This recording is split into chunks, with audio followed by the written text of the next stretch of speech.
আসসালামু আলাইকুম। দেখুন, আজকে আপনাদের সাথে আমি একটা জিনিস শেয়ার করব। এটা হলো, ধরুন আপনার হাজব্যান্ড, এখানে কি আছে, সামান্য পরিমাণ চিনি, এখানে কি আছে, একটু গুঁড়া দুধ, আর কি আছে, মুড়ি, চিড়া এবং পানি, গরম পানি। তো যাই হোক, এখানে কিন্তু সবচেয়ে স্বাদের জিনিস কোনটা, এটার ভিতরে একটা জিনিস দিয়ে কিন্তু সব কিছুই হয়। হ্যাঁ, এই চিনিটাও দরকার নেই, দুধটাও দরকার নেই, এই মুড়ি আর চিড়াটা খেতে কিন্তু শুধু এই একটা জিনিস হলেই যথেষ্ট। আমি মনে করি এগুলি কোনো কিছুই দরকার নেই।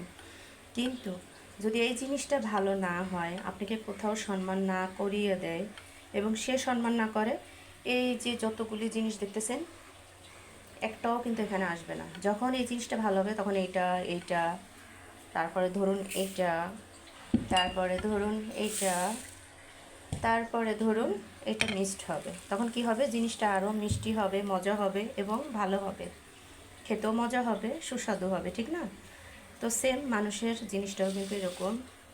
মেয়েদের লাইফে যদি একজন ভালো হাজব্যান্ড কি সম্মানজনক হয়, তাহলে কিন্তু মেয়েদের লাইফটা মিষ্টিতে ভরে যায় এবং ভালোবাসার কোনো কমতি থাকে না। কারণ আশপাশের যত আবর্জনা আছে সবগুলিই আপনাকে ভালোবাসতে শুরু করে দিবে। আর যদি সে আপনাকে না ভালোবাসে, চারিপাশের ভালো জিনিসগুলো এরকম হয়ে যাবে আবর্জনার মতো, আপনাকে সেম এইভাবেই ভাববে। তো আশা করি বুঝাতে পারছি সবাইকে।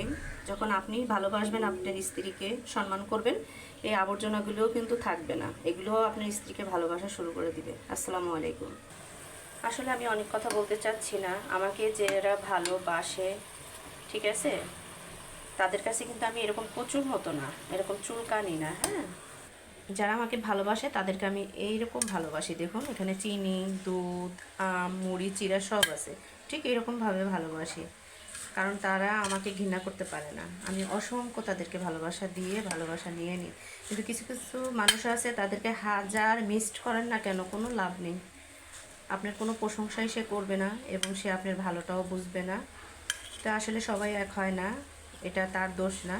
আল্লাহ সৃষ্টি করছেই আসলে মানুষকে এমনভাবেই যে ভালো মন্দ মিলেই আসলে দুনিয়া। তো এখানে মন ছোটো করার কিছু নেই।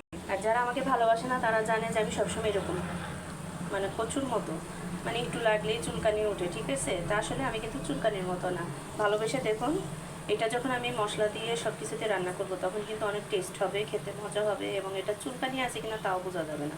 তো সেম মানুষের ব্যাপারটাও ওরকম, ভালোবাসা দিয়ে ভালোবাসা নিতে হয়, একতরফ থেকে কখনো ভালোবাসা হয় না। ওকে।